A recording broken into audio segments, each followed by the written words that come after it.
కేసీఆర్ గారి యొక్క నాయకత్వాన్పై నమ్మకంతో గౌరవనీయులు పెద్దలు మనందరి ప్రియతమ నాయకుడు కల్వకుంట్ల తారక రామారావు గారి యొక్క నాయకత్వంపై నమ్మకంతో ఈరోజు పెద్ద ఎత్తున చెరిక మహేష్ గారి యొక్క నాయకత్వంలో బీఆర్ఎస్ పార్టీలో చేరడం కోసం వచ్చినటువంటి అమ్మలు, అక్కలు, అన్నలు, చెల్లెళ్ళు, అందరి పెద్దలు అందరికీ కూడా పేరు పేరున బీఆర్ఎస్ తరపు నుండి, భారత రాష్ట్ర తరపు నుండి హృదయపూర్వకంగా శిరస్సు వంచి మీ అందరికీ కూడా స్వాగతంగా పార్టీలోకి ఆహ్వానం తెలియజేస్తా ఉన్నాను. ఈ సమావేశానికి ఆహ్వానం తెలియజేస్తా ఉన్నాం. ఇప్పుడు ముందుగా అదే మీరు చేరిక తర్వాత తను మాట్లాడతాడు. Then you talk. లిస్ట్ ఏది?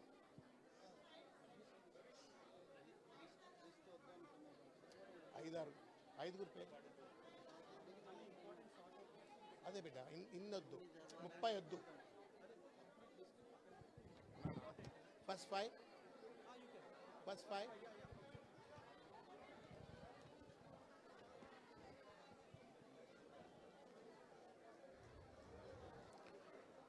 ఇప్పుడు ముందుగా చెరిక మహేష్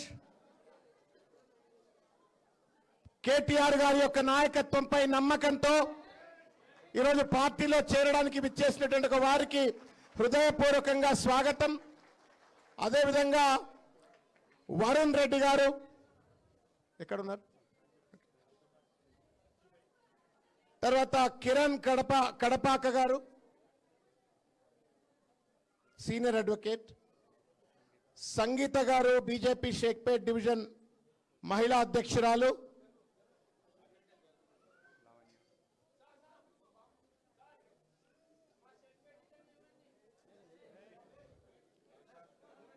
బీజేపీ మహిళా సెక్రటరీ లావణ్య గారు. కె గోవర్ధన్ రెడ్డి గారు, బీజేపీ జనరల్ సెక్రటరీ. సుంకరి భాగ్యమ్మ గారు.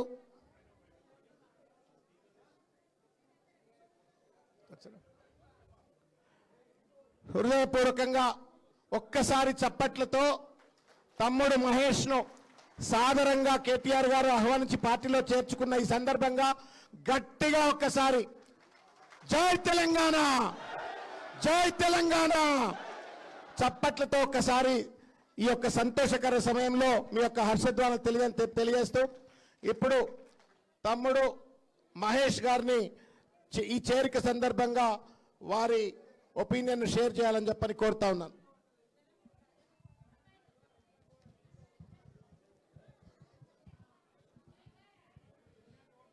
సభకు నమస్కారం.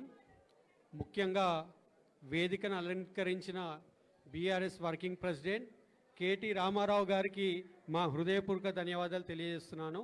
అలాగే మా షేక్పేట్ డివిజన్ ఇన్ఛార్జ్ అయినటువంటి ఎమ్మెల్యే ముఠా గోపాల్ గారు, మరి ఎమ్మెల్సీ శ్రవణ్ గారు, మరి వేదిక అలంకరించినటువంటి సీనియర్ నాయకులు, మాజీ మైనార్టీ కమిషన్ చైర్మన్ మాసివుల్లా గారు, మొయిద్ ఖాన్ గారు, మరి వెంకటేశ్వర రెడ్డి గారు, కలీం గారు, మరి ఇబ్రాహీం గారు, మరి కొప్పుల మాజీ మంత్రివర్యులు కొప్పుల ఈశ్వర్ గారు.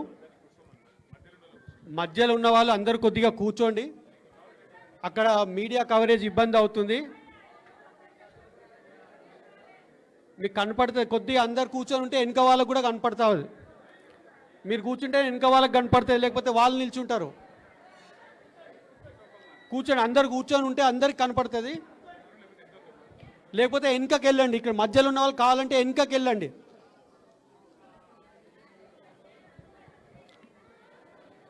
అయితే మరి అందరూ మన ముఠా జయసింహ గారు మరియు రాజేశ్వర్ రెడ్డి గారు, మరి అందరూ కూడా మన వేదికలు అంచిన పెద్దలు, నాకు ఈ మళ్ళీ పార్టీలో రావాలని అవకాశం కలిగించినట్టు ముఖ్యంగా మా రామన్న గారికి చాలా అంటే చాలా హృదయపూర్వక ధన్యవాదాలు తెలియజేసుకుంటున్నాను. నేను బీఆర్ఎస్ పార్టీలో షేక్పేట్లో చేసిన కొన్ని వెల్ఫేర్ పనులు కానీ ఏవైనా కానీ కూడా రామన్న గారి స్ఫూర్తి మేరకే నేను చేయడం జరిగింది. ఈరోజు నాకు ఎంతో పేరుంది షేక్పేట్లో అంటే కేవలం అది రామన్న గారి ఇన్స్పిరేషన్లోనే నేను కొంత ఆ పేరు సంపాదించడం జరిగింది. అయితే మాకు ఇప్పుడున్న వాతావరణం పరిస్థితిలో రాష్ట్ర రాజకీయాల దృష్ట్యా బీజేపీ కానీ కాంగ్రెస్ పార్టీ కానీ లోపల ఒప్పందాలలో బీసీలకు ఇచ్చే 42 రిజర్వేషన్స్ కానీ ఏ విధంగా వాళ్ళు గట్టిగా ఫైట్ చేయకుండా పార్లమెంట్లో కానీ అసెంబ్లీలో కానీ మోసం చేస్తూ ఉన్నారో బీసీలకి అది అందరికీ తెలుస్తూ ఉంది. ఏదైనా కానీ రాష్ట్రం అభివృద్ధి కావాలన్నా మన తెలంగాణ ఉనికి తెలంగాణ అస్తిత్వం ఆలోచనలో ఇప్పుడు పడే పరిస్థితి వచ్చింది. మరి తెలంగాణ అస్తిత్వానికి మన ఉనికి మనం తెచ్చుకోవాలన్నా బీఆర్ఎస్ పార్టీతోనే అది సాధ్యం.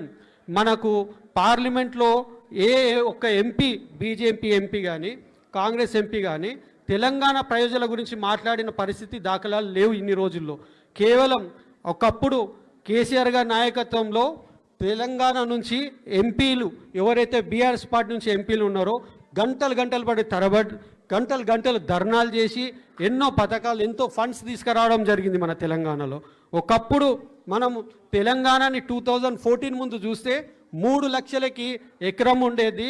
ఇప్పుడు 30 లక్షలైనా కానీ ఒక ఎకరం దొరకలేని పరిస్థితి. అంటే అంత ఉన్నత స్థాయిలో మన బీఆర్ఎస్ పార్టీ కేసీఆర్ గారు కేటీఆర్ గారి హయాంలో అంత డెవలప్ అయింది. మీ అందరికి తెలిసిందే.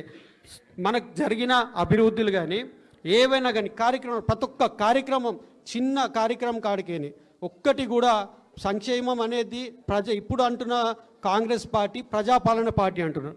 కానీ బీఆర్ఎస్ పార్టీ ప్రజల దగ్గరికే పాలన అన్నట్టుగా ఒకప్పుడు మనకు అందించింది. ఇప్పుడు మళ్ళీ బీఆర్ఎస్ పార్టీ మళ్ళీ మనం రాష్ట్రంలో తెచ్చుకోవాల్సిన సమయం ఆసన్నమైంది. మళ్ళీ బీఆర్ఎస్ పార్టీ ప్రజల దగ్గరికి పాలన తీసుకుపోవాలన్న సమయం ఆసన్నమైంది. ఒకప్పుడు లెటర్స్ ఇచ్చి జిహెచ్ఎంసీలో కానీ రాష్ట్రంలో కానీ పనులు జరగకపోయేది. కానీ ఎవరైనా ఇంట్లో ఉండి ఏదైనా బాధ ఉంటే ఒక్క ట్విట్టర్లో ఒక చిన్న టెక్స్ట్ రామన్న గారికి పెడితే ట్విట్టర్ ద్వారానే పరిస్థితులు సాల్వ్ చేసే విధంగా బీఆర్ఎస్ ప్రభుత్వంలో రామన్న గారు ఆ విధంగా ఇట్లా కూడా పరిపాలించవచ్చు అనేది మన తెలంగాణ ప్రజలకు చూపించినారు. వాట్సాప్లో కానీ ట్విట్టర్లో కానీ చిన్న సమస్యలు చెప్పుకోలేని పరిస్థితి సమస్యలు ఇంట్లో కూర్చొని జస్ట్ ఒక టెక్స్ట్ పెడితే కూడా రామన్న గారు ఇమీడియట్గా ఆ రోజే సాల్వ్ చేసే అంత గొప్ప నాయకుడు. ఇట్లాంటి నాయకులు మనకి మళ్ళీ తెలంగాణలో రావాలని చెప్పేసి ఆయన ఆశయాల మేరకు నేను కూడా పని చేయాలని చెప్పేసి నేను కోరుకుంటున్నాను. అదే కాకుండా మన హైదరాబాద్లో మీరు చూసినట్టయితే ఎన్ని డెవలప్మెంట్స్ కార్యక్రమాలు. అయితే రామన్న గారు ప్రతిరోజు ఒక కార్యక్రమాలు తీసుకుంటూ ఉంటారు.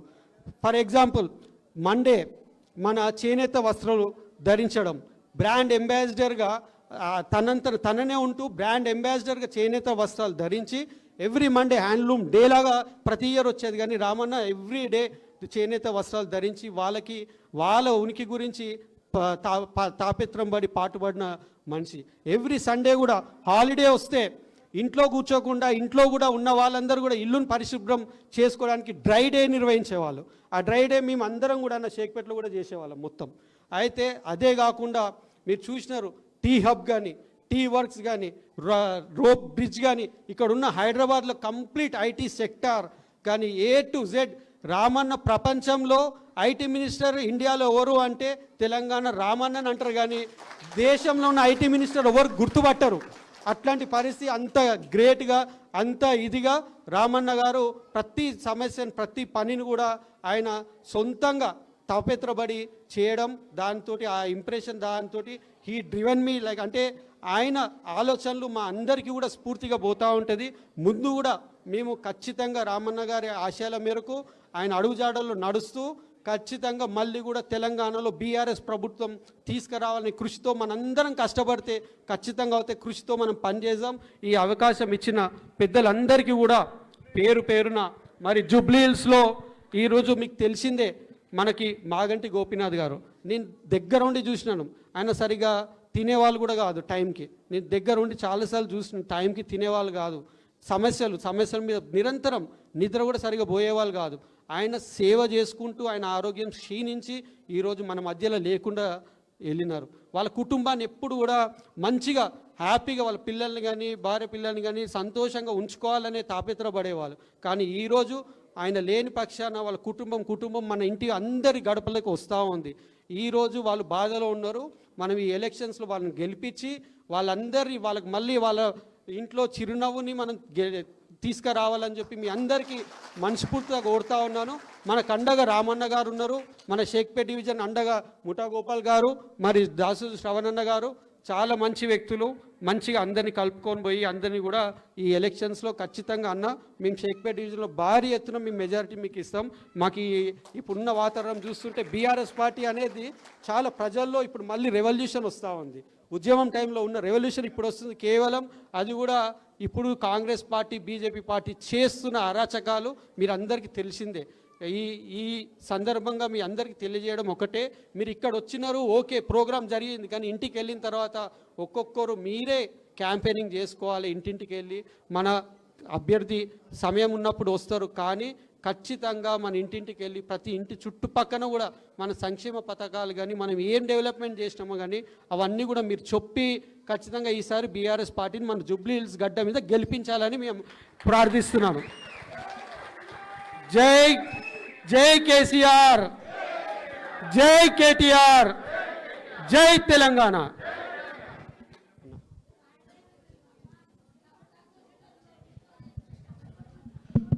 ఇప్పుడు జై తెలంగాణ గట్టిగా ఆకలి అవుతున్నట్టుంది. జై తెలంగాణ. ఇప్పుడు పెద్దలు మనందరి ప్రియతమ నాయకుడు కార్యనిర్వాహక అధ్యక్షుడు శ్రీ కేటీ రామారావు గారిని సభను ఉద్దేశించి మాట్లాడవలసిందిగా కోరుతున్నాను. జై తెలంగాణ. అందరికి నమస్కారం. నాకు తెలుసు మీకు ఆకలి అవుతుంది, నేను కూడా తినలేదు, అందుకే ఎక్కువసేపు ఏం సతాయించమిలా. తమ్ముడు మహేష్ గారికి ముందుగా గట్టిగా చప్పట్లతో ఒకసారి స్వాగతం సుస్వాగతం. అట్లాగే పెద్దలు ముషీరాబాద్ ఎమ్మెల్యే అన్న ముఠా గోపాల్ గారు, అట్లాగే ఎమ్మెల్సీ గౌరవనీయులు దాసోజు శ్రవణ్ గారు, గౌరవ మాజీ ఎమ్మెల్యే సురేందర్ గారు, గౌరవనీయులు మాజీ మంత్రివర్యులు పెద్దలు శ్రీ కొప్పుల ఈశ్వర్ గారు, సోదరి మన సోఫియా హసీబ్ సిద్దికీ గారు, అట్లాగే అన్న రావుల చంద్రశేఖర్ రెడ్డి గారు మన పార్టీ ఆఫీస్ జనరల్ సెక్రటరీ గారు, తమ్ముడు పుట్టా విష్ణువర్ధన్ రెడ్డి గారు, తమ్ముడు ముఠా జయసింహ గారు, అన్నా సయ్యద్ ఇబ్రహీం గారు, తమ్ముడు మసీవుల్లా ఖాన్ గారు, మొయిద్ ఖాన్ గారు, వెంకటేశ్వర రెడ్డి గారు, వహీద్ భాయ్ గారు, ముజీబ్ సాబ్, రాజీవ్ సాగర్, అట్లాగే ఇమ్తియాజ్ గారు, ఆజం భాయ్, అర్షద్ భాయ్, అందరికీ పేరు పేరున, అట్లాగే ఇక్కడ వేదిక మీద ఉన్న తమ్ముళ్లకు, వేదిక ముందున్న ఆడబిడ్డలకు, అన్నదమ్ములకు పేరు పేరున అందరికీ నమస్కారం. మళ్ళొకసారి షేక్పేట్లో దుమ్ము రేపేతందుకు వచ్చిన మీ అందరికీ కూడా పేరు పేరున హృదయపూర్వకంగా స్వాగతం సుస్వాగతం. మీ అందరికీ తెలుసు, 2 ఏళ్ల కిందట ఎన్నిక వచ్చినప్పుడు, శాసనసభకు ఎన్నికలు వచ్చినప్పుడు, స్టేట్ మొత్తం ఎన్నికలు వచ్చినప్పుడు రాష్ట్రమంతటనేమో హైదరాబాద్ బయట ఒక లెక్క తీర్పిచ్చిండ్రు, హైదరాబాద్లో మాత్రం ఒకటే తిరిగి తీర్పిచ్చిండ్రు. హైదరాబాద్లో ఏమనుకున్నారంటే కేసీఆర్ గారు ఉంటేనే బాగుంటుంది, టీఆర్ఎస్ ఉంటేనే బాగుంటుంది అని చెప్పి ఒక్క సీటు కూడా కాంగ్రెస్ పార్టీకి ఇవ్వకుండా ఏకపక్షంగా హైదరాబాద్ మొత్తంగా ఔటర్ రింగ్ రోడ్ లోపల మొత్తం మన కారు గుర్తుకే ఓటేసి గెలిపించిండ్రు. అప్పుడు గోపీనాథ్ గారు కూడా గెలిచినారు. గెలిచిన తర్వాత మరి సంవత్సరంన్నర లోపలనే ఆయన ఆరోగ్యం దెబ్బతిని మరి మొన్ననే జూన్ నెలలో ఆయన చనిపోయిన విషయం మీ అందరికీ కూడా తెలుసు. ఇక చనిపోయిన తర్వాత అనుకోకుండా వచ్చిన ఎలక్షన్ ఇది. ఈ ఎలక్షన్తోని గవర్నమెంట్లు కింద మీద అయ్యేది లేదు, మనకి ఇప్పటికిప్పుడు అర్జెంటుగా మరి కొత్తగా వచ్చేది ఏం లేదు. కానీ ఈ ఎలక్షన్తోని ఎవరైతే గద్దెనెక్కి మనల్ని మోసం చేస్తున్నారో వాళ్లకు గుణపాఠం చెప్పేందుకు మాత్రం ఇది కరెక్ట్ మోకా అనే మాట నేను మీకు గుర్తు చేస్తా ఉన్నా. 2 ఏళ్ళైంది గవర్నమెంట్ వచ్చి, కాంగ్రెస్ గవర్నమెంట్ ఏం చేసింది హైదరాబాద్కి కానీ, ఏం చేసింది గరీబోళ్ళకి కానీ అంటే ఒక్కటంటే ఒక్కటి కూడా ఇప్పటిదాకా కొత్తగా చేసిన పని లేదు. ఇక మీకోసం ఈ బాకీ కార్డులు తయారు చేసినాం. ఇంటింటికి వస్తాయి ఈ బాకీ కార్డులు, జర అందరికి ఇవ్వాలి ఒక్కొక్కటి. ఇక్కడ కూడా దీనిలో ఏం రాసినామంటే కాంగ్రెస్ వాళ్ళు ఏవైతే జూట మాటలు చెప్పినరో 100 రోజుల్లోనే అందరూ రాష్ట్రంలో ఉండే 18 ఏళ్ళు నిండిన ఆడబిడ్డలందరికీ నెలకు 2500 ఇస్తాం, ముసలోళ్ళందరికీ 4000 పెన్షన్లు ఇస్తాం, లగ్గం చేసుకుంటే తులం బంగారం పెడతాం, అట్లాగే మరి ఇంకా ఎన్ని చెప్పారు ఇక రాసిన ఇక నాకే చదివేతందుకు కూడా గన్నున్నాయి. వికలాంగులకు 6000 పెన్షన్లు ఇస్తాం, షాదీ ముబారక్ తులం బంగారము, వాటితో పాటు ఇక రైతు బంధు, చదువుకున్న ఆడపిల్లలు ఉంటే వాళ్ళకి స్కూటీలు ఇస్తాం, అందుకే చదువుకున్న పిల్లలు ఉంటే వాళ్ళకు సంవత్సరం లోపల 2 లక్షల ఉద్యోగాలు ఇస్తాం, చదువుకొని కూడా ఉద్యోగం రాకపోతే నెలకు 4,000 రూపాయలు ఇస్తాం. ఇట్లా వాళ్ళ నోళ్ళకు మొక్కాలే. నోటికి ఎంత వస్తే అంత 420 హామీలు ఇచ్చి అన్ని 100 రోజులనే పూర్తి చేస్తామని చెప్పి పచ్చి జూట మాటలు చెప్పి గద్దెనెక్కింది కాంగ్రెస్ ప్రభుత్వం. మరి గద్దెనెక్కినాక 2 సంవత్సరాలలో ఏం చేసినారా కాంగ్రెస్ వాళ్ళు అంటే ఒకటి మాత్రం చేసిరు. ఒక కొత్త ఇల్లు కట్టలే, ఒక ఇటుక పెట్టలే, హైదరాబాద్లో కనీసం పొక్కలు కూడా ఉడుస్తలేరు రోడ్ల మీద. కానీ ఒక్కటి మాత్రం పొక్తాగా చేస్తున్నాడు. ఏం చేస్తుండు? గరీబోళ్ళ ఇండ్లు ఎక్కడుంటే అక్కడికి మాత్రం బుల్డోజర్ మాత్రం పంపిస్తున్నాడు. హైడ్రా అని చెప్పి ఒక కొత్త దుకాణం పెట్టి కొత్త ఇల్లు కట్టింది లేదు, ఒక పట్టా ఇచ్చింది లేదు. ఉన్న ఇల్లు గులగొట్టుట్లో మాత్రం ఫస్ట్ ఉన్నాడు, ఇల్లు మాత్రం గులగొడతా ఉన్నాడు. జూబ్లీ హిల్స్ వాళ్ళు, షేక్పేట వాళ్ళు ఇలా మీరు చేయవలసిన ఆలోచన ఒక్కటే, మీకు కారు కావాలన్నా బుల్డోజర్ కావాలన్నా ఏదో ఒకటి ఆలోచన చేసుకోరు. మీకు కారు కావాలంటే టీఆర్ఎస్ గెలవాలి, కేసీఆర్ గెలవాలి, గోపీనాథ్ భార్య మాగంటి సునీతమ్మ నిలబడ్డది, ఆమె గెలవాలి. ఇక మీ ఇంటికి బుల్డోజర్ రావాలి, హైడ్రా రావాలంటే మాత్రం పక్కా మీరేం చేయాలనో అది చేయండి. నేనేదో ఇది మిమ్మల్ని భయపెడతానికి చెప్తలేను, ఉన్న వాస్తవం చెప్తున్నా. ఉన్న వాస్తవం ఏంది ఈరోజు అంటే, ఇవాళ మీరు చూస్తే రేవంత్ రెడ్డి ప్రభుత్వం, కాంగ్రెస్ ప్రభుత్వం వచ్చినాక కోర్టులంటే గౌరవం లేదు, పేదవాళ్ళంటే గౌరవం లేదు. మీ దగ్గర కాయిదాలు ఉన్నాయా, కాయిదాలు లేవా, పట్టి లేదు. ఇష్టం వచ్చినట్టు గుడ్డెద్దు చేన్ల పడ్డట్టు పోయి ఎక్కడ పడితే అక్కడ హైదరాబాద్లో నిన్నగాక మొన్న కూడా గొలగొట్టిరిపోయి గరీబోళ్ళు ఇళ్లల్లో వండుకునే అన్నంను తన్నుడు, వాళ్ళు పిలగాళ్ళు పెట్టుకునే పుస్తకాలు వారేసుడు, వాళ్ళ వాటర్ బాటిల్ వారేసుడు, ఎక్కడికక్కడ గుడిసెలు గులగొట్టుడు, రేకుల షెడ్లు గులగొట్టుడు, ఆగమాగం చేసి రోడ్డు మీద ఉండే బండ్లను కూడా ఆఖరికి ఇష్టం వచ్చినట్టు ఎత్తవతల వాడిస్తున్నారు, ఎక్కడికక్కడ కూలగొడతా ఉన్నారు.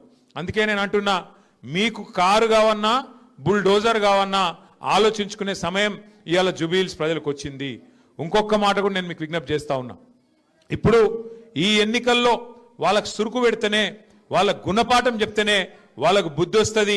ఇన్ని రోజులు చేసిన మోసానికి ప్రజలు కోపంగా ఉన్నారు అనే సోయి వస్తుంది. మీరు గట్టిగా బుద్ధి చెప్పి గట్టిగా మరి వాళ్ళకు ఓట్లు వేయకుండా వాళ్ళ డిపాజిట్ గల్లంతు చేసేటట్టు తీర్పిస్తే సచ్చుకుంటే దెబ్బకు దయ్యం దిగొచ్చి నెలకు 2,500 ఇచ్చే పరిస్థితి చాలా అవుతుంది. లేకపోతే వాళ్ళు ఏమనుకుంటారు, మేము నెలకు 2,500 ఇవ్వకపోయినా, ముసలోళ్లకు 4,000 పెన్షన్లు ఇవ్వకపోయినా, తులం బంగారం ఇవ్వకపోయినా, కొత్తగా ఒక ఇటుక పెట్టకపోయినా, హైదరాబాద్లో కొత్త రేట్లు వేసుడు కాదు, ఉన్న రోడ్లకు పొక్కలు ఉడవకపోయినా మాకే గుద్దుతున్నారు అంటే మరి గిట్లనే ఉండాలి, గిట్లనే నడవాలి, మోసందే గెలుస్తుంది అన్నట్టుగా వాతావరణం ఉంటుంది. దయచేసి నేను మిమ్మల్ని కోరేది ఆలోచించమని చెప్పేది ఒకటే, ఈ ఎలక్షన్ వ్యక్తులకు మధ్యలో జరుగుతలేదు. ఈ ఎలక్షను ఒక మోసకారి కాంగ్రెస్ పార్టీకి, నిజాయితీగా 10 ఏళ్ళు హైదరాబాద్ కోసం, తెలంగాణ కోసం పనిచేసిన కేసీఆర్ గారి బీఆర్ఎస్ పార్టీకి జరుగుతున్నది తప్ప వ్యక్తుల మధ్యలో జరుగుతలేదు. ఇంకొక మాట కూడా మీరు ఆలోచన చేయాలని చెప్పి కూడా నేను మిమ్మల్ని కోరుతా ఉన్నా. ఇవాళ తెలంగాణలో ఈ 2 ఏళ్లలో ఏం జరిగింది అభివృద్ధి, ఏం జరిగింది సంక్షేమం అని ఆలోచిస్తే మీకు ఎంతెంత బాకీ ఉన్నాడో ఆ బాకీ కార్డులో మీరు చూసుకోవచ్చు. బాండ్ తీసి పీచే బేసి తీసి విష్ణువిచ్చి ఇవి కూడా తీసుకుపెట్టి ఇవన్నీ కూడా మీరు చూడాలా, చదవాలా, ఆలోచన చేయాలా. దాంతోపాటు రేవంత్ రెడ్డి గారు ఏమో అమాయకుడు కాదు. ఇప్పుడు తమ్ముడు మహేష్ ఒక మాట అన్నాడు, 42% రిజర్వేషన్ ఇస్తానని బీసీలను మోసం చేసిండు అన్నాడు. ఆయనకు తెలియక చేయలే, ఆయనకు మొత్తం తెలుసు, ఆయనకు మొత్తం తెలుసు, అన్ని తెలుసు. ఆయనకేం తెలియనోడు కాదు, అమాయకుడు కాదు. ఆయన ఇచ్చే జీవో చెల్లదని తెలుసు ఆయనకు. ఎందుకంటే పార్లమెంట్లో చేసే పని అసెంబ్లీలో చేస్తే, పార్లమెంట్లో చేయాల్సిన చట్టం అసెంబ్లీలో చేస్తే అది చెల్లదని తెలుసు. జీవో ఇస్తే అది నిలబడదని తెలుసు. కోర్టుకు పోతే కోర్టు కొట్టేస్తుందని తెలుసు. కానీ బీసీలను మోసం చేసేందుకు 4 ఓట్ల కోసం డ్రామా ఆడి 42% రిజర్వేషన్ అని చెప్పి బీసీలకు మోసం చేసిండు. ఇలా అజరుద్దీన్ పోటీ చేసిండు. ఇదివరకు అజరుద్దీన్ పోటీ చేసిండు 2023లో కాంగ్రెస్ కెంచి. ఇప్పుడు ఆయనకు తెలుసు రేవంత్ రెడ్డికి అజరుద్దీన్కి ఇచ్చిన ఎమ్మెల్సీ కూడా నిలవదని తెలుసు, అది కూడా కోట్ల కొట్టుడు పోతుందని తెలుసు. కానీ అజర్ భాయ్ కో భీ చూనా లగా దియే, అజర్ భాయ్ కో భీ బకరా కర్ దియే, ఉన్కా భీ కామ్ తమాం కర్ దియే. ఆయనను కూడా మోసం చేసిండు. ఆయనకు పక్కా తెలుసు, షేక్పేట వెనక మొన్నేదో జాగిచ్చిన నేను అల్కాపురిలా మీకు 2,500 గజాలు ఖబరస్థాన్ కోసం ఇచ్చిన అని చెప్పి ముస్లింలను మోసం చేసే ప్రయత్నం చేసిండు. అది కూడా ఆయనకి ఎరికే, అది మోసం అని తెలుసు. झूठ है मालूम है उनको, फरेब है मालूम है, वो नहीं टिकता मालूम है, वो आर्मी का लैंड है वो भी मालूम है. फिर भी एक कागज निकाल दिए, बोल दिए अरे भाई आपको खबरस्तान के लिए मैं जमीन दे दिया. वहां गए तो क्या हुआ, जमीन का कागजात तो दे दिए, वहां गए तो आर्मी वाले आए, अरे यहाँ पे आए तो डंडा मारता हूं भागो बोल के यहां से भगा दिए. सब मालूम होते हुए తెలిసి కావాల్సుకొని మోసం చేసేటోడే రేవంత్ రెడ్డి. మళ్ళీ ఆయన చాలా నిజాయితీ గల మోసగాడు, ఆయన తప్పు కాదు. చాలా నిజాయితీ గల మోసగాడు రేవంత్ రెడ్డి. ఆయన ముందే చెప్పిండు, ప్రజలు మోసం చేసే వాళ్ళకే నమ్ముతారు, గొర్రె కషాయాన్ని నమ్ముతుంది అని చెప్పి ఆయన చెప్పి మోసం చేసేటోళ్ళకి నమ్ముతారు కాబట్టే నేను మోసం చేస్తున్నాను కూడా చెప్పిండు. అది కూడా టీవీలలో ఉన్నది, యూట్యూబ్లో ఉన్నది, మీరు చూసుకోవచ్చు. ఇప్పుడు కూడా ఏం చేస్తుండు రేవంత్ రెడ్డి అంటే మళ్ళొక్కసారి ఆయన అంటాడు, నేను నిన్న మొన్న చూస్తున్న మంత్రులు మాట్లాడుతున్నారు, జూబ్లీహిల్స్ అంట కాంగ్రెస్ గెలుస్తూనే అభివృద్ధి జరుగుతుందంట. మరి 24 నెలలకెళ్ళి ఎవడున్నాడు కాంగ్రెస్ కాకపోతే రాష్ట్రంలో అధికారం కాంగ్రెస్ ఉంది కదా, మరి 24 ఏళ్ళకెళ్ళి ఎందుకు ఏం చేయలేదు నువ్వు? 2 ఏళ్ళకెళ్ళి ఎందుకు రోడ్లు వేయలేదు, ఎందుకు మోరీలు కడతలేవు, ఎందుకు ఏం డెవలప్మెంట్ చేయలేదు? ఇలా కొత్తగా ఎలక్షన్ రాగానే డెవలప్మెంట్ అని మాట్లాడుతుండు. ఆయన ఏం డెవలప్మెంట్ చేస్తుంది కాంగ్రెస్? మీరు 65 ఏళ్ళు పరిపాలించారు దేశం, 65 ఏళ్ళు కాంగ్రెస్ ప్రభుత్వమే ఉండే, నువ్వు చేసేడుంటే మస్తుగా చేసేడుండే. కేసీఆర్ కట్టినట్టు హైదరాబాద్లో 42 ఫ్లైఓవర్లు మీ షేక్పేట్ ఫ్లైఓవర్తో సహా కట్టింది ఎవరు? కేసీఆరేనా? కేసీఆర్ గారు ఉన్నప్పుడు 1 కాదు 2 కాదు, మరి 45-50 ఏళ్ళు సరిపోలేదా కాంగ్రెస్ వానికి షేక్పేటలో ఫ్లైఓవర్ కట్టనికే? ఎన్నడన్నా కట్టిరా? ఆలోచన చేసిరా? షేక్పేట ఫ్లైఓవర్ కట్టింది కేసీఆరే. షేక్పేట్తో పాటు హైదరాబాద్ రూపురేఖలు మార్చే విధంగా 42 ఫ్లైఓవర్లు, అండర్ పాస్లు, బ్రిడ్జులు ఇవన్నీ కట్టింది కేసీఆరే. ఒక ఫ్లైఓవర్లు కట్టుడే కాదు, గరీబోళ్ళకు మేలు చేసిండు కేసీఆర్. బతుకమ్మకు చీరలు పెట్టిండా కాంగ్రెస్ వాడు? పెట్టిండా? మీకు స్పెషల్గా పంపిండా షేక్పేటకు? పంపిండా? కేసీఆర్ ఉన్నప్పుడు వస్తుండేనా? रमजान तोहफा मिला के आपको? रेवंत रेड्डी दिए रमजान का तोहफा आपको? केसीआर देते थे, बतुकम्मा में हिंदू बहनों को साड़ी देते थे, रमजान के टाइम पे आपको तोहफा देते थे। क्रिश्चियन अगर है तो आपको क्रिसमस के दौरान क्रिसमस गिफ्ट मिलता था। अभी इन्हों आने के बाद चल रहा है सब कुछ, तोहफा मिल रहा है आपको? कुछ तोहफा नहीं, कुछ नहीं, सारे बैंगन के बातें करना, हथेली में जन्नत दिखा के वोट आ लेना, बस वोट मिल गया, गद्दी मिल गई, गद्दी पे बैठ के चूना लगाना, भाग जाना, बस उतना ही है। बैंगन की बातें समझते ना आप? हैदराबाद में बोलते ना बैंगन की बातें करना ही ना बोल के।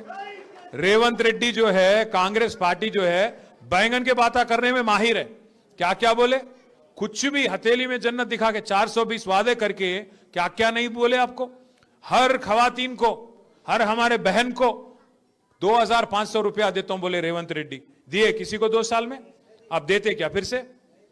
हर बुजुर्ग हमारे जो घर में है, जिनको वजीफा मिलता था आसरा का 2000, केसीआर साहब जो बढ़ा के 200 से बढ़ा के 2000 करे, उनको झूठा वादा बोले, झूठा वादा करे 4000 करता हूं बोले। 2 साल हो गए, किसी एक को मिला आज तक? किसी को नहीं मिला। बच्चियों के शादी में बोले 1 तोला सोना देता हूं बोले, केसीआर साहब 1 लाख रुपया दे रहे, मैं 1 तोला सोना देता हूं बोले। मिले किसी को 1 लाख? एक तोला सोना मिले किसी को?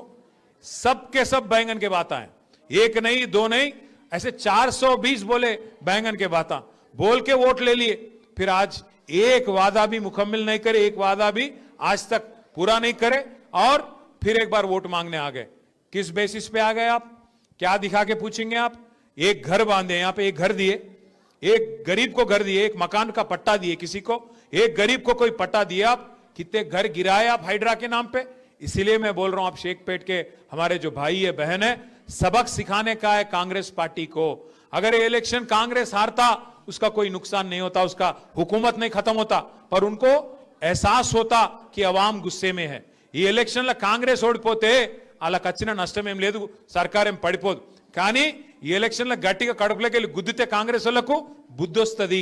అగో ప్రజలు కోపం మీద ఉన్నారు, 2,500 రూపాయలు లేకపోతే ఆడపిల్లలు ఊకోరు, స్కూటీ లేకపోతే ఊకోరు, జూట మాటలు చెప్పి ఓట్లు దొబ్బి తర్వాత మళ్ళీ మాట తప్పితే ఊకోరు, బుద్ధి చెప్తారు, రేపు అడ్రస్ లేకుండా డిపాజిట్లు గల్లంతు చేస్తారు అని ఒక భయం పెట్టాలంటే, కాంగ్రెస్ కడుపులా బుగులు ఉట్టాలంటే ఈ ఎలక్షన్ల ఖచ్చితంగా కాంగ్రెస్ క్యాండిడేట్ ది డిపాజిట్ కూడా లేకుండా ఓడగొట్టే జిమ్మదారి దయచేసి తీసుకోవాలి. భయపెడతారు వచ్చి, నాకు తెలుసు. ఇక మన బస్తీలకు వస్తారు, నిన్న మొన్నటి దాకా పత్తలేని కాంగ్రెస్ వాడు వస్తాడు, ఇంటింటికి వస్తాడు, అక్క అంటాడు, చెల్లె అంటాడు, వదినే అంటాడు, కోడలు అంటాడు, వరసలు కలుపుతాడు, మస్తు కథలు చెప్తారు. ఇక నువ్వు గెలిపి ఓటు గుద్దు, వస్తూనే ఉన్నాయి పైసలు. కేసీఆర్ మొత్తం అప్పుల పాలు చేసిపోయింది, ఏం చెప్పాలి నీకు? ఏం బాగా రేవంత్ రెడ్డి బాగా కష్టపడుతుండు అని బిల్డప్లు ఇస్తారు. నేను ఒక్క మాట అడుగుతున్నా, కరోనా వచ్చింది, యాదికుందా అందరికీ? మర్చిపోయారా? 5 ఏళ్ల కిందట కరోనా వచ్చింది. కరోనా వచ్చినప్పుడు ఎవరైనా అనుకున్నామా మూతికి బట్టలు కట్టుకొని ఇళ్లలో కూసబడుతుందని? మొత్తం కారోబార్ బంద్ అయింది. కరోనా వచ్చినప్పుడు మొత్తంగా రాష్ట్రంలో, దేశంలో, ప్రపంచంలో కారోబార్ బంద్. సున్నా, ప్రభుత్వం దగ్గర ఆదాయం సున్నా. ఒక్క పైస లేదు, బుడ్డ పైస లేదు ప్రభుత్వంలో. మరి అప్పుడు పెన్షన్లు ఆగినాయా కేసీఆర్ ఇచ్చేటి? కళ్యాణ లక్ష్మి చెక్కులు ఆగినాయా? రైతు బంధు ఆగిందా? కేసీఆర్ కిట్లు ఆగినాయా? మరి 0 పైసలు ఉన్నప్పుడు, రూపాయి ఆదాయం లేనప్పుడు కేసీఆర్ ఇచ్చిండెట్లా? మరి గింత మంచి రాష్ట్రాన్ని నీ చేతిలో పెట్టిపోతే నువ్వు ఇస్తలేవెట్లా? 2 ఏళ్ళు అయిపోయాయి కదా, 2 ఏళ్ళు సరిపోలేదు అయ్యనికే? ఇంకా కూడా తొంపులు పెట్టుడు, ఇంకా కూడా కేసీఆర్ మీద బదనాం పెట్టుడు, కేసీఆర్ని తిట్టుడు.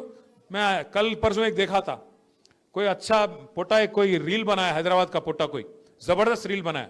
2 साल में क्या करे भाई रेवंत रेड्डी बोलते एक गाना है, तेरा नाम लिया, ఏది కేసీఆర్ చూపెట్టుకుంటా, తుజే యాద్ కియా అంటే 2 ఏళ్ళు కేసీఆర్ను యాద్ చేసుకున్నాడు, తిట్టుడు ప్రతి స్పీచ్లో తప్ప పీకిందేముంది 2 ఏళ్ళ కాంగ్రెస్ వాడు? ఒక్క కొత్త పని, ఒక్క బుడ్డ పైస పని గట్టిగా అడిగినావు అనుకో, ఏమయ్యా రేవంత్ రెడ్డి ఏం చేసినావు 2 साल में అంటే ఆయన ఏమంటుండే ఎరికేనా? ఇప్పుడు నేను ఒక చిన్న కథ చెప్తా మీకు. ఇప్పుడు మీరు ఇక్కడ అప్పు లేని వాళ్ళు ఉన్నారా? కర్జానీ ఆద్మీ కోయి హే క్యా यहाँ पे? అప్పు లేని వాళ్ళు ఎవరైనా ఉంటే శైలా పట్టురు జరా. हमारे इब्राहिम भाई को शायद नहीं కాదు కాదు, అప్పు లేనోడు ఎవడు ఉండడు. అప్పు ఉన్నోళ్ళు అందరూ అప్పు ఉన్నోళ్ళే. ఎట్లుంటుంది అంటే కాకపోతే అప్పు తీసుకుంటాం అందరం. అప్పుడు నేను శ్రవణ్ భాయ్ దగ్గర అప్పు తీసుకున్నా అనుకో, ఒక 5 लाख తీసుకున్నా. అన్నా జర కడతనే ఒక 2 నెలలు ఇస్తా, మళ్ళీ వాపస్ ఇస్తా, నువ్వు జర ఇయ్య నాకు అర్జెంట్ ఉందంటే ఇచ్చిండు శ్రవణ్ అన్న. ఇచ్చినాక ఇక 2 నెలలు అయిపోయినాయి. శ్రవణ్ అన్న ఫోన్ కొడుతుండు, ఎప్పుడు ఇస్తావో పైసలని నేను ఎత్తుతలేను, పైసలు లేవు నాకు, ఏం చేయాలి మరి? ఫోన్లు కట్ చేస్తున్నా, ఐఎమ్ బిజీ కాల్ లెటర్ అని మెసేజ్లు పెడుతున్నా. ఇక శ్రవణ్ భాయ్ ఆయనతో అటు ఇటు చూసిండు, ఇక షేక్ పెట్టిన ఆయన ఉంటాడు, నేను గిన్నె ఉంటా బంజారా హిల్స్లో, ఆయనతో ఇంటికి వచ్చిండు. ఇంటికి వచ్చి పట్టుకున్నాడు. ఏమైనా నువ్వు గమ్మత్తున్నావు, నువ్వు మొన్న పైసలు ఇస్తా అన్నావు, తీసుకున్నావు 2 నెలలు, ఇప్పుడు ఫోన్లు ఎత్తుతలేవు, నకరాలు చేస్తున్నావు, ఏం సంగతి పట్టుకున్నాడు. మరి నేను మర్యాద గల్లోని మంచోని అయితే ఏం చెప్తా, అన్నా దండం పెడతానే, ఏమనుకోక ఇంకొక 2 నెలలు టైం ఈ ప్లీజ్, ఎందుకంటే నాకు పైసలు ఉడతలేవు, కష్టం ఉన్నది, రియల్ ఎస్టేట్ డౌన్ అయిపోయింది, రేవంత్ రెడ్డి గారు మొత్తం నాశనం చేసిండు, గబ్బు గబ్బు అయిపోయింది, జర్రా ఏమనుకో కారోబార్ నడుస్తలేదు అని చెప్తా. మర్యాద వస్తున్నైతే ఇంకో 2 మहीने और मोहलत दो बोल के पूछతాం. కానీ రేవంత్ రెడ్డి ఏమంటుండే ఎరికేనా, ఏమైనా నువ్వు 100 రోజులలో అన్ని ఇస్తా అన్నావు, మరి 2 ఏళ్ళు అయిపోయి ఏం పత్తలేవు, ఏం సంగతి, ఎప్పుడు ఇస్తావు పైసలు అంటే ఏమంటుండే ఎరికేనా రేవంత్ రెడ్డి?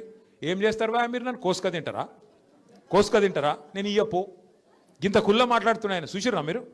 కోసుక తినాలన్నట్టు ఆయన ఏమన్నా సేపా జామకాయన కోసుక తినడానికి ఏమిటిది, ఆయన కోసుక తింటారా అంట. ఎవడన్నా ముఖ్యమంత్రికి ఇష్టం మాట్లాడటం చూసినామా మనం? ఎన్టీ రామారావుని చూసినాం, తర్వాత చంద్రబాబు నాయుడుని చూసినాం, రాజశేఖర రెడ్డిని చూసినాం, కేసీఆర్ని చూసినాం, ఇప్పుడు ఈయనను చూస్తున్నాం. వాళ్ళని చూసినాక ఈయన చూస్తే ఎట్లా అనిపిస్తుంది అసలు? ఎవడన్నా ముఖ్యమంత్రి సెక్రటేరియట్ పోయి ఇక్కడ వాళ్ళు అంకె బిందెలు ఉంటాయనుకొని వచ్చినా అవి లేవు అన్నోడు ఎవడన్నా ఉన్నాడు 5 వరకు? ఇక గిసొంటోడు లంకె బిందెలు ఎవడు ఎత్తుకుతాడమ్మా, నాకు అర్థం కాదు. ఎవరు గసంటోళ్ళు ఎత్తుకుతారు, పాకెట్ మార్గాలు, దొంగలు. ఎవడన్నా ముఖ్యమంత్రి మాట్లాడతాడు అట్లా మాట? ఇంకా ఘోరం, ఆయన భాష ఏం భాష అది? నీ గుడ్లు వీకి గోటీలాడతా, నీ పేగులు తీసి మెడలేసుకుంటా, పేగులు మెడలేసుకుంది నేను నాకు అర్థం కాదు, బోటి కొట్టేటోను నువ్వేమన్నా? పేగులు మెడలేసుకుంటా, గుడ్లు వీకి గోటీలాడతా, ఎవడన్నా ముఖ్యమంత్రి మాట్లాడే మాటలా? ఇంకా ఘోరం ఏమిటి తెలుసా? ఇగో ఇప్పుడు బాకీ లేనోడు అప్పు లేనోడు ఎవడు ఉండడు ప్రపంచంలో. అది రాష్ట్ర ప్రభుత్వం అయినా, మనిషి అయినా, కుటుంబం నడిపే ఒక ఆడపిల్ల అయినా అందరికీ బాకీ ఉంటుంది. మరి బాకీ ఉన్నప్పుడు ఎట్లా నడుపుతాం మనం? లోపల బనీన్కు పొక్కలున్నా మీదికెళ్ళి మాత్రం కడకంగి వేసుకొని తిరుగుతాం. ఎందుకు మరి? బయట మళ్ళీ అప్పు ఉంటానా వద్దా? రొటేషన్ తిప్పాలనా లేదా? అట్లుంటుంది కథ. కానీ రేవంత్ రెడ్డి ఏం చేస్తుండు? మా రాష్ట్రం దివాలా తీసింది, మా రాష్ట్రం క్యాన్సర్ పేషెంట్ అయిపోయింది, మా రాష్ట్రం సంకనాకిపోయింది, నేను ఢిల్లీకి పోతే నాకు ఎవడు అపాయింట్మెంట్ ఇస్తలేడు, నన్ను దొంగ లెక్క చూస్తున్నారు. మరి దొంగ లెక్క చూడకుండా ఎట్లా చూస్తారు నాకు అర్థం కాదు. ఇంకొక మాట అంటుండు, అపాయింట్మెంట్ ఇస్తలేరండి నాకు, ఆడ పోతే చెప్పులు ఎత్తుకపోతాడని అపాయింట్మెంట్ ఇస్తలేరంట. ఇక ఇట్లా మాట్లాడినాక ముఖ్యమంత్రి ఎవడన్నా వస్తాడా కొత్త గీడికి? ఉన్న కంపెనీలు పారిపోతాయి తప్ప ఎవడన్నా కొత్తవాడు వస్తాడు? ఇక గిసొంటి వాడు అంటే అభివృద్ధి చేస్తాడు. రేపు షేక్పేటకు ఈయన కాడనే రూపాయి లేదు. తెలుగులో సామెత చెప్తారు చూడు, మింగ మెతుకులేదు కానీ మీసాలకు సంపెంగ నూనె పెట్టిండట వెనకకెవడో ఓ గట్ల. ఆయనకంటే పైసలు లేవంట, కానీ డెవలప్మెంట్ కావాలంటే కాంగ్రెస్ కోటేయాలంట. యాడికెళ్ళి చేస్తావు డెవలప్మెంట్ మరి పైసలు లేకపోతే? దయచేసి నేను మిమ్మల్ని అడిగేది ఒకటే, ఆలోచించమని కోరేది ఒకటే, ఎలక్షను ఒక మంచి మోకా మీకు. ఎందుకంటే మళ్ళీ ఇప్పుడు తప్పిపోయిందంటే మళ్ళీ జిహెచ్ఎంసీ దాకా దొరకడు కాంగ్రెస్ వాడు. ఇది పట్టుకోవాలా, బాకీ కార్డు పట్టుకొని ఇంటికి రాగానే అడగాలి, ఏం బిడ్డ వచ్చినావు, మంచిగానే వచ్చినావు, మరి ఏమైనా 55,000 రూపాయలు ఏమైనా కొడుకా అని అడగాలి. మహాలక్ష్మి పథకం కింద మీరే అన్నారు కదా నెలకు 2,500 ఇస్తామని, ఒక గ్యారంటీ కార్డు ఇచ్చిపోయినావు కదా బిడ్డ లాస్ట్ టైము, మరి ఆడవైనా పైసలు ఏం సంగతి అని చెప్పి 55,000 అక్కడ పెట్టు, ఓటేస్తా నీకే వేస్తా, 55,000 అయితే అక్కడ పెట్టిపోరా కొడుకా అని చెప్పాలి. ఇంకొక డేంజర్ కూడా ఉన్నది, మీకు యాద్ చేస్తున్నా, నేను ముందే చెప్తున్నా. కాంగ్రెస్ వాళ్ళు లంగలు ఈ 2 ఏళ్ళు ఫుల్ పైసలు సంపాదించారు రేవంత్ రెడ్డి. రియల్ ఎస్టేట్ మీద వాడి, హైడ్రా పేరు మీద బిల్డర్లను వాన్ని వీన్ని గోకి గీరి గుద్ది గిచ్చి పైసలు బాగా గుంజిండు. ఫుల్ పైసలని ఆయన కాడ ఓటుకు 10,000 ఇచ్చినా ఇస్తాడు. మీరు ఏం చేయాలి ఎరికైనా షేక్పేటలో అయినా మన ఇంటికాడికి వచ్చిర్రు అనుకో, వచ్చి పైసలు చేతిలో పెడతారు. అక్క నువ్వైతే పెట్టుకో, నువ్వైతే ఓటేయి, నీకు బాగా పరిస్థితి బాగలేదు, నాకు ఎరికే, నువ్వు మనోని గెలిపియాలి అని చెప్పి అట్లా ఇచ్చిపోతారు. మీరు ఏం చేయాలి తెలుసా, వాళ్ళు హుషారుగా వాళ్ళు కూడా కాంగ్రెస్ వాళ్ళు పైసలు చేతిలో పెట్టి మిమ్మల్ని ప్రమాణం చేయమంటారు. దేవుని పటం మీదనో పిల్లల మీదనో కుటుంబం మీదనో ప్రమాణం చేయమంటారు. మీరేం చేయాలి, ఒక మంచి సీక్రెట్ చెప్తాను, ఇనూరి జర జాగ్రత్తగా ఇనూరి. ఇది ఒక్కటి, అక్క జర ఫోన్ పెట్టి నీకు దండం పెడతా. మీ ఆయన మంచిగానే ఉన్నాడు ఫోన్ పెట్టి. అయితే వాళ్ళు వస్తారు, చాలా డేంజర్ ముచ్చట చెప్తున్నా, పెద్దమ్మకి చెప్పు, డేంజర్ ముచ్చట చెప్తున్నా ఇను. అయితే వాళ్ళు పైసలు ఇస్తారు, ప్రమాణం చేయమంటారు. మీరు ఏం చేయాలి ఎరికేనా, చేయి ఆపాలి, కళ్ళు మూసుకోవాలి, లోపల తుప్పాలు తుప్పాలు తుప్పాలు తుప్పాలు అనుకోవాలి. అర్థమైందా? అప్పుడు ఇంకేం ఒట్టు పెట్టినా అది చెల్లదిగా. ఇక వాడు ఏం చెప్పమంటే చెప్పాలి, లోపల తుప్పాలు తుప్పాలు అనుకొని చెప్పాలి. ఓటు ఎటు గుద్దాలి, ఓటు ఎటు పడాలి, కారు గుర్తే పొరపాటున మళ్ళీ హాత్ పార్టీ కొట్టేస్తే మళ్ళీ హాత్ ఇస్తారు. ఇక పువ్వు పార్టీకి ఇస్తే ఇక మీకు తెలుసు, అది పూజకు పనికిరాని పువ్వు. అది అర్థమైందా? ఆ పువ్వు పార్టీ పూజకు పనికిరాని పువ్వు, అది మన రాష్ట్రానికి పనికిరాని పార్టీ. అది ఎంత మాత్రం పనికిరాని పార్టీ, మనకు రూపాయి పని చేయలేవాడు, రేపు చెయ్యడు కూడా. అందుకే మళ్ళొక్కసారి హైదరాబాద్ ఉరకాలంటే, తెలంగాణ ముంగట వడాలంటే మళ్ళా కేసీఆర్ గారు ముఖ్యమంత్రి కావాలి. దానికి జూబ్లీ హిల్స్ నుంచే జైత్రయాత్ర మొదలు కావాలి. మీరు అనుకుంటుండొచ్చు ఇంకా దోసాలు ఉంది కదా, ఇంకా దోసాల తర్వాత కేసీఆర్ వస్తాడు కదా. మీరిగిన జూబ్లీ హిల్స్లో గట్టికి గుద్దిర్రు అనుకో, దోసాలు కూడా ఇంతజారు చేసే అవసరం లేదు. దోసాల లోపలనే ఏం జరిగినా జరుగుతుంది, ఏమైనా జరగచ్చు. అందుకే నేను అంటున్నా, మళ్ళా మనం వచ్చినాక మంచిగా పని చేసుకుందాం. వీళ్ళతో కాంగ్రెస్ వాళ్ళతో ఊదు కాలది, పీరి లేవది, ఏం కాదు వాళ్ళతోని. అలా కోటెత్తే మురిలో వారేసినట్టే, దానికంటే ఏం జరగది. అందుకే దయచేసి నేను కోరుతున్న తమ్ముడు మహేష్ని కానీ, మా డివిజన్ అధ్యక్షుడు ప్రదీప్ ఏడి వచ్చిండా, తమ్ముడు ప్రదీప్ కానీ, అట్లాగే ఇంకా మా వైద్ భాయ్ ఉన్నాడు, షకీల్ భాయ్ ఉన్నాడు, ఇంకా మా లోకల్ లీడర్లు అందరు ఉన్నారు. పేరున నేను ఎవరో పేరు చెప్పలేదో వాళ్ళందరూ మనసులో తిట్టుకోరు. మొహిద్ ఖాన్ సాబ్ అందరు మనసులో తిట్టుకోరి, బయట తిట్టుకోరి, నన్ను లోపల తిట్టుకోరి. కానీ జర్రా ఈ నెల రోజులు ఐకమత్యంగా పనిచేయండి, కలిసి కట్టుకుంటుండ్రి, గట్టిగా నడువుండ్రి. దయచేసి ఒకరికోలు చెప్పుకోండి, ఒక దీపంతో ఇంకో దీపాన్ని వెలిగించినట్టు. ఇప్పుడు కాంగ్రెస్ వాళ్ళకి పైసలు బాగున్నాయి, వాళ్ళకు వాళ్ళు పోలీసు వాళ్ళు వచ్చి బెదిరిస్తారు, వీడొస్తాడు వాడొస్తాడు, ఆగమాగం ఎక్కుంటుంది, దుంకుడు ఎగురుడు ఎక్కుంటుంది. అది చూసి మీరు హైబత్ తినకూరి, ఏం కాదు. మీరు ఒక దీపంతో ఇంకో దీపం వెలిగించినట్టు ఒక్కొక్క ఆడబిడ్డ ఇంకొక ఆడబిడ్డని చెప్పాలి. మళ్ళా కేసీఆర్ని తెచ్చుకోవాలి, మన రాష్ట్రం ముంగట పడాలి, మన కారోబారు నడవాలన్నా, సంక్షేమం జరగాలన్నా, మళ్ళా మీకు బతుకమ్మ చీర రావాలన్నా, కేసీఆర్ కిట్లు రావాలన్నా, మళ్ళా 4 ముద్దలు నోట్లకు పోవాలన్నా కేసీఆర్ గారు వస్తేనే అవుతుంది. మళ్ళా కేసీఆర్ని తెచ్చుకోవాలనే మాట ఒక్కొక్కరం చెప్పుకోవాలి. చెప్పుకొని మన అభ్యర్థి గోపీనాథ్ భార్య మాగంటి సునీతమ్మ కూడా ఇంటింటికి వస్తుంది. జర ఆడబిడ్డను ఆదరించండి. ఇలా భర్త దూరమై వాళ్ళ పిల్లలు కూడా తిరుగుతూ ఉన్నారు, వాళ్ళ తండ్రి లేక, అందరినీ కడుపులో పెట్టుకొని కాపాడండి. కేసీఆర్ గారిని మళ్ళీ మన పార్టీని గెలిపించుకొని ముంగట పోదాం. షేక్పేటలో అభివృద్ధి కార్యక్రమాలు ఇలా మీకు ఇచ్చే ప్రతి మాట తమ్ముడు మహేష్ కానీ, ప్రదీప్ కానీ, మన నాయకులు కానీ ఇంటింటికి వచ్చి అక్కడ మన సమస్యలుంటే మేము కూడా రాసుకుంటాం. రాసి పెట్టుకొని కుదిరితే ఇప్పుడే ప్రభుత్వం మీద కొట్లాడి పని చేపిస్తాం. లేదంటే 2 నెలల గవర్నమెంట్లోకి వస్తాం, వచ్చినాక బరాబర్ నిలబడి పని చేయించే బాధ్యత మాదని మాట మళ్ళొక్కసారి మీకు తెలియజేసుకుంటూ, ఆకలి అవుతుంది మీకు కూడా, దయచేసి అందరికీ భోజనం ఉన్నది, భోజనం చేసి పోవాలని చెప్పి రిక్వెస్ట్ చేస్తూ, జై తెలంగాణ, కారు గుర్తుకే, థ్యాంక్ యూ.